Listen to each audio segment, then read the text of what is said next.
Your group has set up camp near the infamous Goblin Gorge. Lily found herself in a clearing.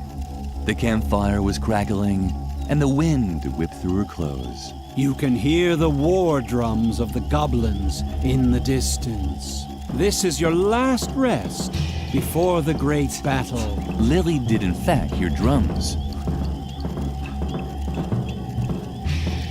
An enormous army seemed to be waiting for them in the nearby mountains. Wait, are you telling the story or am I? What? It's just that I see that you don't have the Dungeon Master's screen in front of you. And I'm pretty sure that the Dungeon Master is recognized by his Dungeon Master's screen. That's ridiculous. I'm the narrator. I don't need a... Well, then why don't you be the Dungeon Master then? I'm curious how you'll do without any battle value tables or source books. What? But that's... That's what I thought. And now, move over. Ow! Hey! You can't just... Where was I? Oh, yes. You're here on the orders of the king to drive the goblins from the gorge. There are rumors that the goblins have dammed up the Pink River. This has turned Hothmotagor's most important memorial into a reservoir, the Valley of Unpleasant Memories. Also sitting at the fire is a mysterious local guide. You're tired from the journey, but sleep is far from your mind. Goblin scouts could be lurking anywhere. The black magician Petrula, the noble Sir Drogalot, and the amusing juggler Snippo I want a different role. Shush! are gathering their strength for the battle.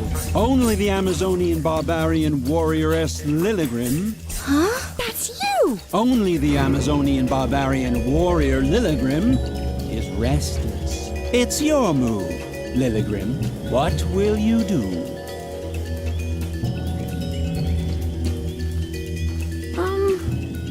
Hello, Lilligrim. Would you like to be amused by my funny pranks? Then watch me. And are you amused?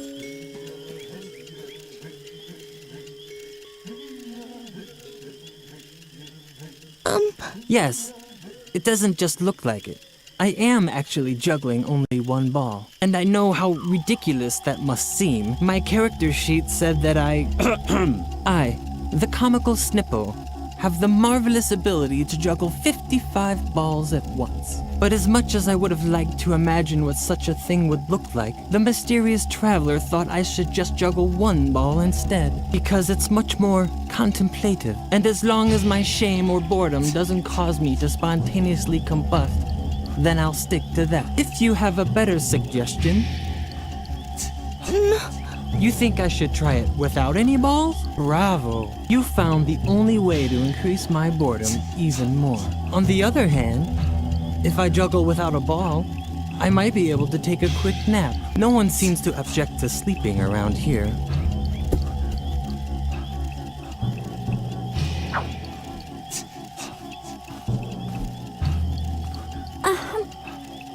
Hello, Lilligrim. You're still up? You should get some rest. I'll keep guard and make sure the fire doesn't go out.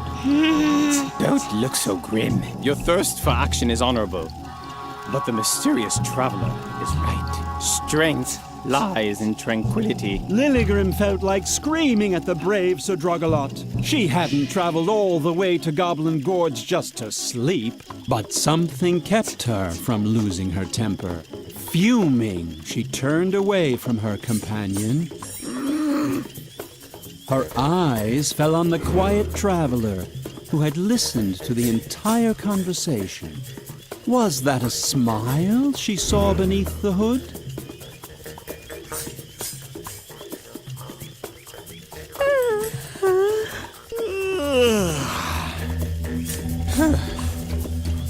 Are you as tired as I am?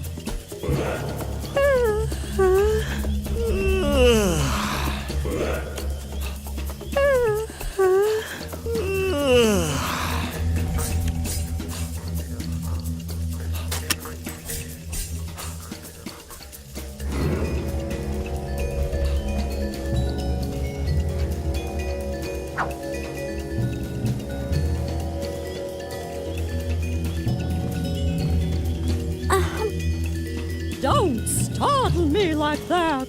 Can't you see I'm watching the kettle?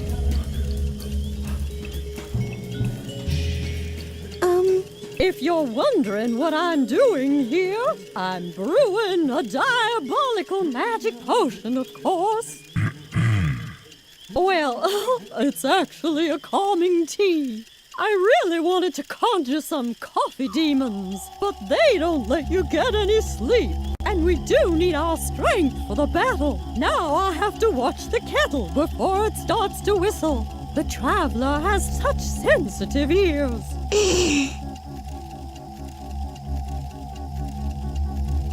Don't you want to sleep?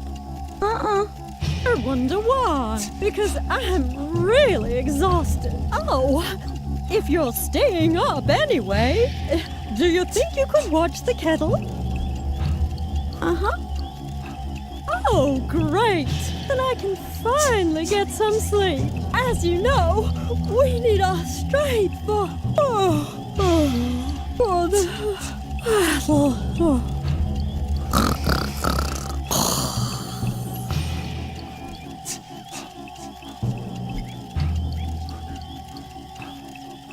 Good!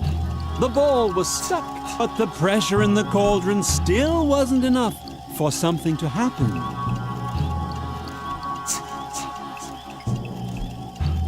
You try to plug the valve with a log that's way too big. Roll for dexterity.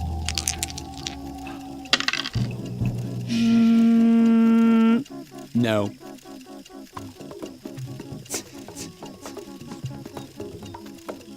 You try putting the logs on the fire. Roll for sneak and hide so Sdragalot doesn't wake up. Done! The logs were in the fire. But child, what are you doing? This noise can't possibly be good for the group harmony. Without wanting to rush you, maybe now is the time for controlled, well-considered action. If you proceed with the required calm, I'm sure you'll be able to defuse the situation before there's a disaster. I really must insist you stop making that sound. Can't you see that you're threatening to destroy the idyllic calm?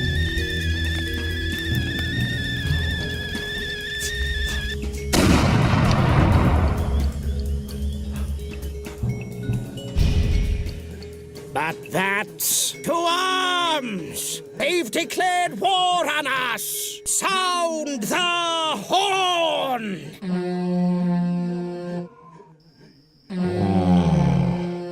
That sound. I have to keep calm. Enough. I can't take it anymore. This noise is driving me crazy. I'm losing control. To arms.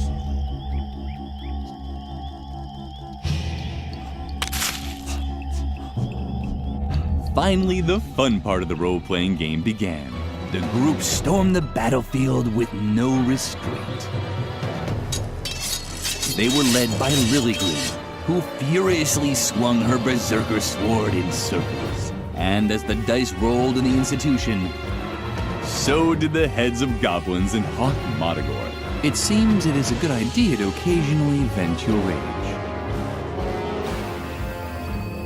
It was a short battle. The goblins were powerless against the fury unleashed by the group. The plans of the Goblin King were thwarted. Lilligrim found the defeated monarch cowering beneath one of the support beams of the dam. Lily. Poor, foolish Lily. That was a terrible mistake. Lilligrim was still wondering what he meant when she heard an ominous crack above her.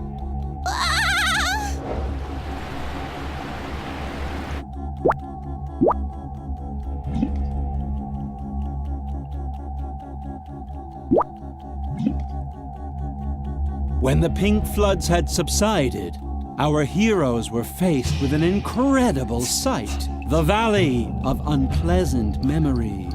Will you look at that? I have to admit, I'm really blown away. We shouldn't be here.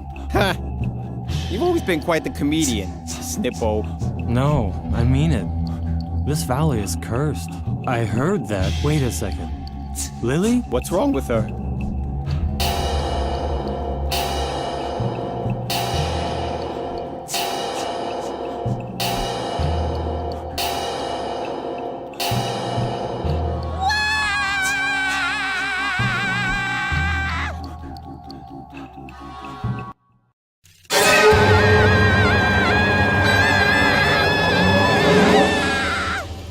Do we get XPs now?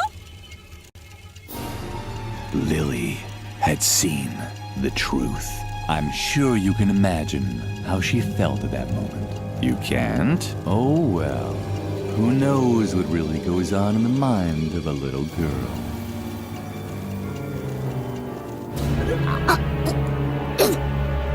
You feel all right, little girl? Little girl? Hello? Are you okay? I was worried, you know? Brr. Am I crazy, or did it just get colder in here?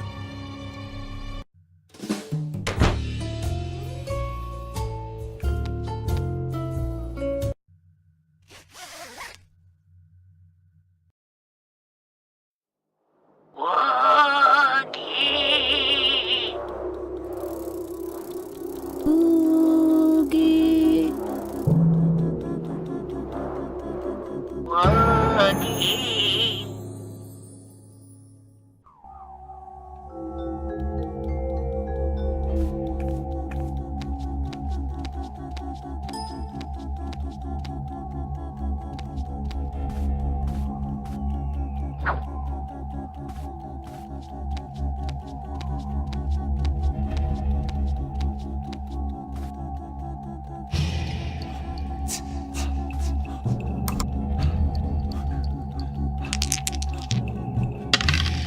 What a shame. Lily just didn't have the skills.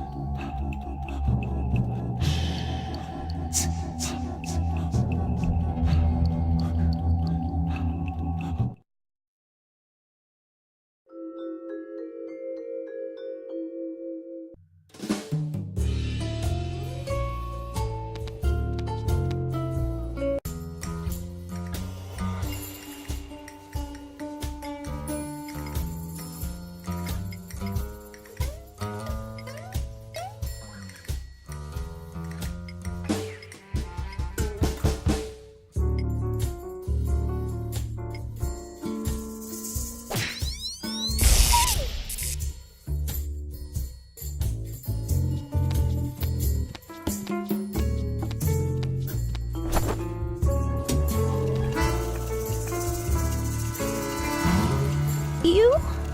It's so depressing. I'm supposed to award experience points to improve a talent. Expressive dance, making music, lockpicking. I don't actually want to be able to do any of those things. Isn't there a talent such as accepting one's fate?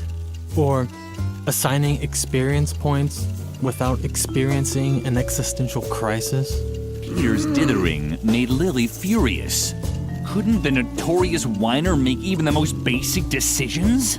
Lily would have liked to smack him across the face, but something held her back.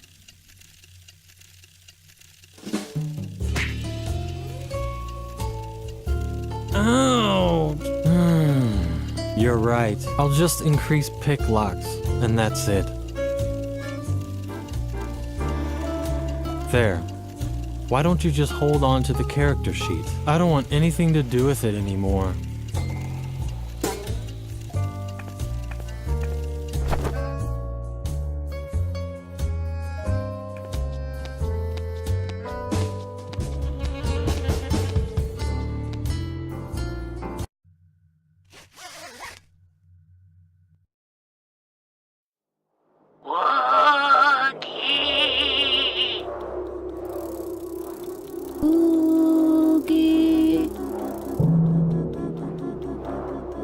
Honey.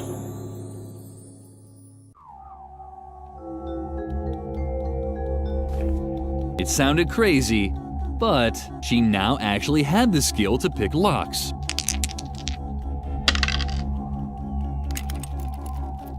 Done. The gate was open. She wondered if...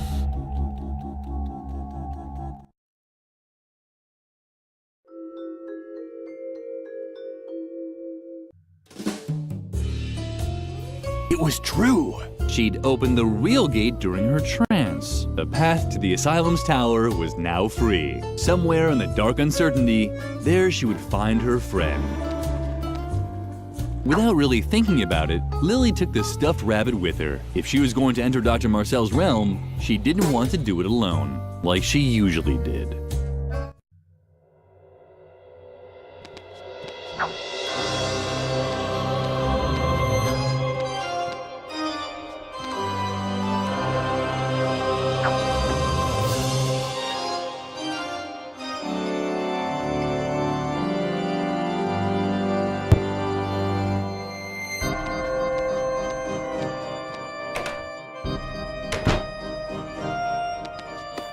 How awkward. Lily had destroyed the termite farm.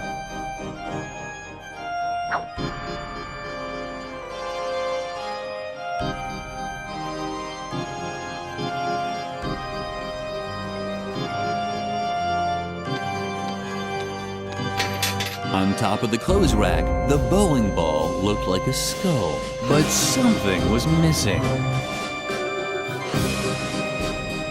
Somebody had left their lunchbox. That would never happen to Lily. She didn't have a lunchbox.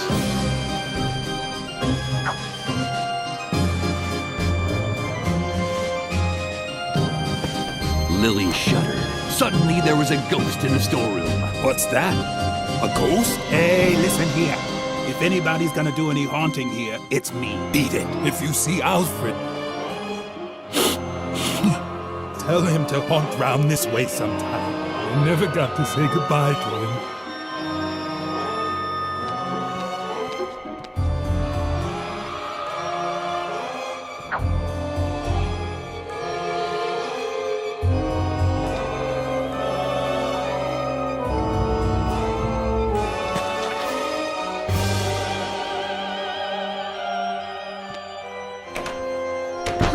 Noteworthy, the termites scarfed all the pancakes and ate a hole through the door in the process.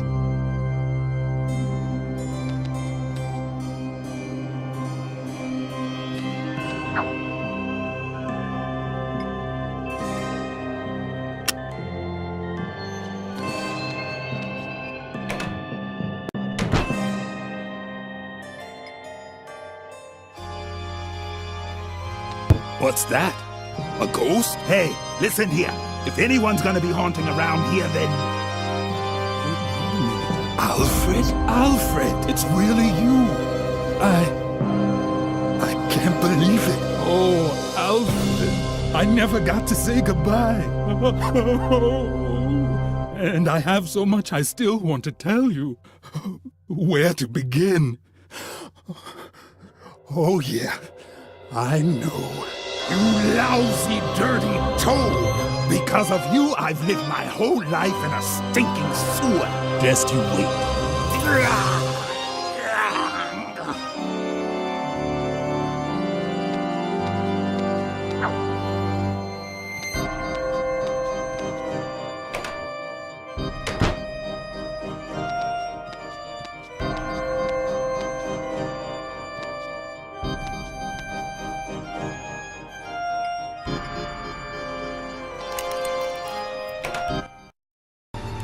Lily! Oh, thank goodness. We were so worried that they had gotten you too. The doctor has completely lost his mind. He wants to turn us all into mindless puppets. Just look at what he's done to Mother Superior. Oh, hello, Lily. Nice to see you. But what are you doing here in the middle of the night? Did the other students make you do this? They are such naughty children. You, on the other hand, were always so good. So good. I'm sorry that I was always so strict with you. But now, thanks to Dr. Marcel, I'm a good child too. Come, Lily. Sit down. You can help me embroider the dolls for the doctor. Just ignore her. Please concentrate on finding a way to get us out of here. We have to split before the doctor... Uh-oh. I finally caught you. I was hoping you'd show up here. I can use all the help I can get to speed up production of my hypnosis dolls. Soon, I'll be delivering them across the entire world. And then, naughty children will become the stuff of fairy tales. Once I've subjected you to my improved hypnotherapy, nothing can stop me.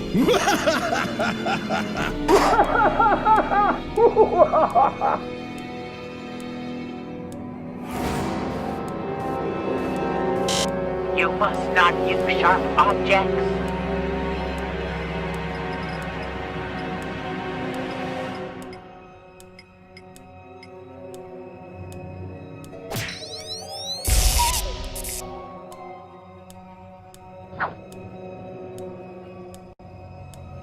Lily hesitated. Usually she waited until Mother Superior was gone before she rummaged through the garbage. But Lily was running out of options. But what was that? Were they eyes?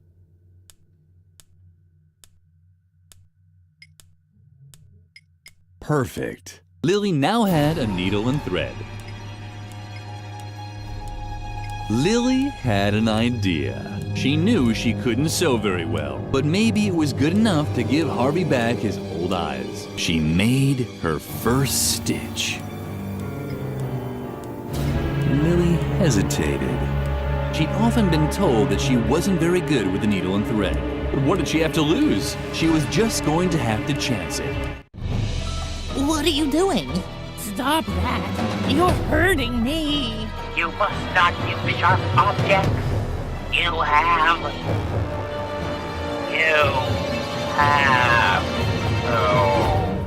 have to scratch my fuzzy butts.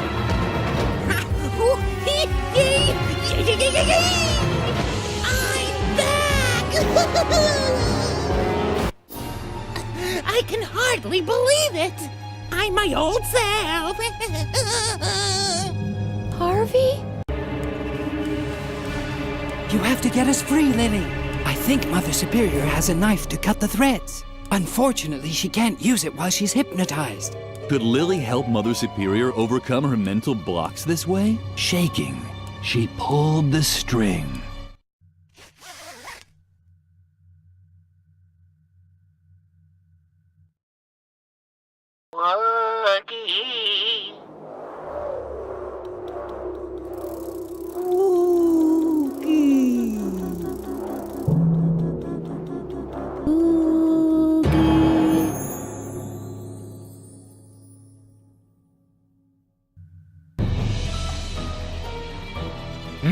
Hey, Lily, you're here too. Cool.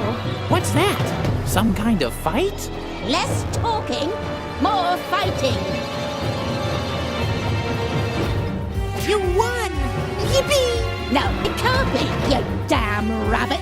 You were supposed to make sure she would stick to the rules. She can't just do whatever she wants. Of course. Riot! But we need rules. Otherwise...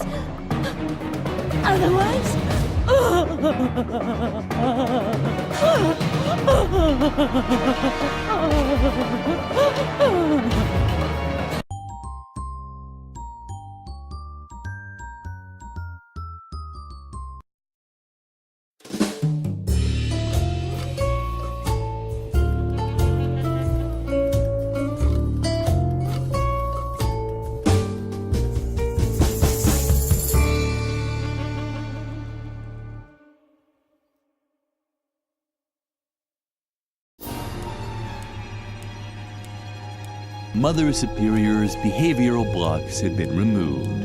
Had Lily made a mistake? Was Mother Superior once again as strict and vindictive as before? But even as Lily thought about such things, Mother Superior started weeping uncontrollably. Thank you, Lily. I'd completely forgotten what it's like to be a child. All the unfair rules. All the restrictions. Oh, Lily. What have I done to you all? Bravo, Lily. Now we have her where we want her. Take the knife from her so you can finally cut us loose.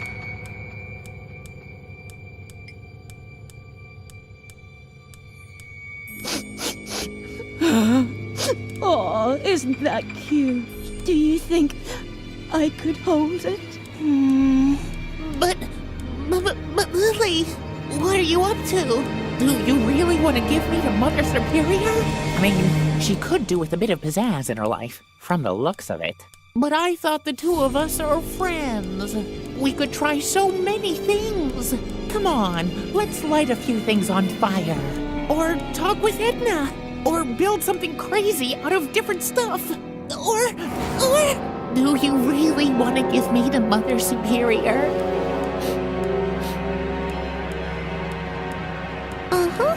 Really? Really? Uh-huh. Oh, Lily. How can I ever make this up to you? I'm sure you want something to make up for it, don't you? Unfortunately, this knife is all I have. Do you think it would be enough? Uh-huh. Wonderful. Oh, thanks for everything, Lily. Well done. If you carry on like this, I can imagine hiring you as a deputy someday.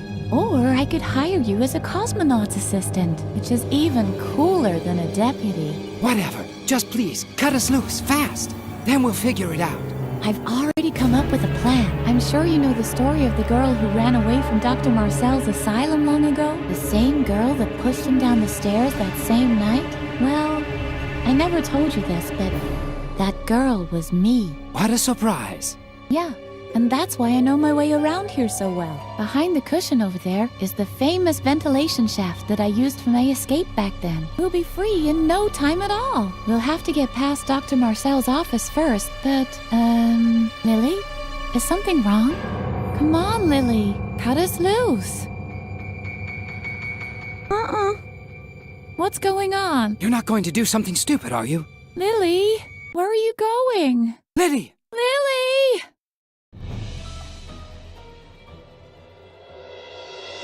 Are you sure that's what you want to do? Excellent. I knew right away that you're dangerous. The other children, those were accidents. But now, you're here with a sharp knife, ready to kill a helpless old man. You might feel well, but the truth is, you're sick. Very sick. You need my help.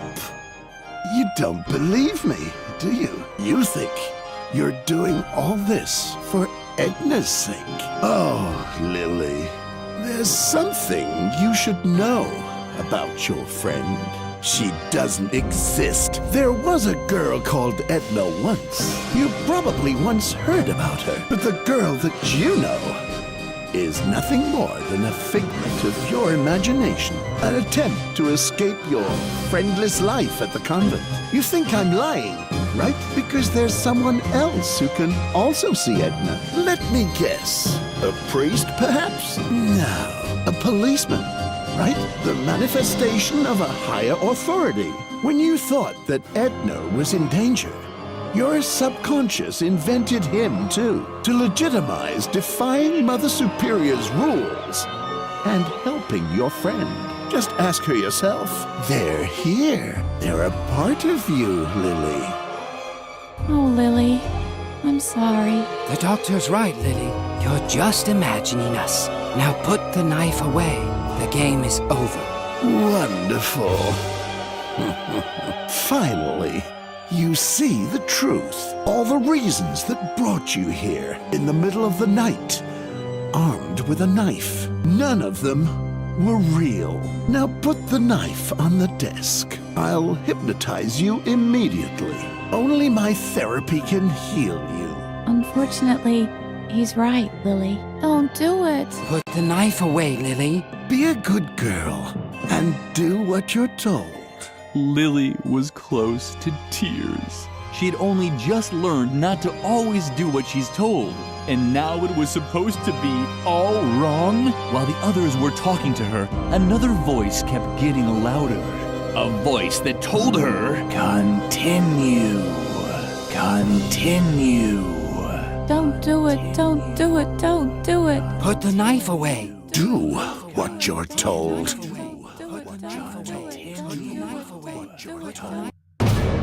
Lily had no intention of undergoing therapy. She'd never felt so free before. She could decide for herself what was right and wrong. Slowly, she raised the knife. No. Lily! No! No! Maybe this wasn't the happy end you were expecting, but the moral of the story is you can do whatever you want, as long as you keep your free will, even if it means stabbing an old man in a wheelchair to death. The end.